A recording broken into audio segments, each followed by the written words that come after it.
Most of the time when we think about or talk about optimizing the brain, we're talking about long-term plasticity. We're talking about the kinds of changes that people want to make so that their brain reflexively works differently. Long-term plasticity is almost always the big goal. It's, I want to know how to speak that language. I want to be able to do that skill. I want to be able to feel this way. I'm going to frame all this in the context of the daily life, the weekly life, and the yearly life.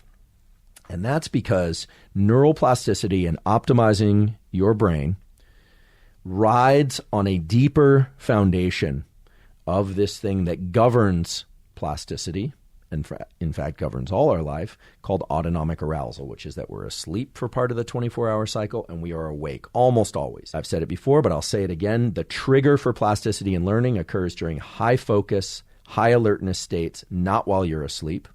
And the focus and alertness are both key because of the neurochemicals associated with those states. But the actual rewiring and the reconfiguration of the brain connections happens during non-sleep deep rest and deep sleep. So you trigger the change, and in sleep you get the change. So some of the things that we'll talk about today about optimizing the brain are centered around not sleep, but around the autonomic arousal system. We have this system of neurons in our brain and body that's just incredible, that wake us up and make us alert.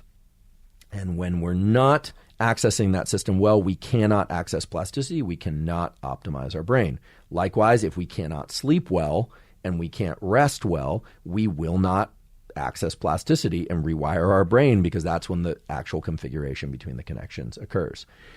So to set this in context, I wake up each day, and I'll be totally honest, I usually don't feel like bouncing right out of bed. I wake up generally more tired and groggy than I would like because I tend to go to sleep too late. What it means is that I'm not really matching my hardwired needs of going to bed probably at 8:30 or 9 and waking up at 4 a.m.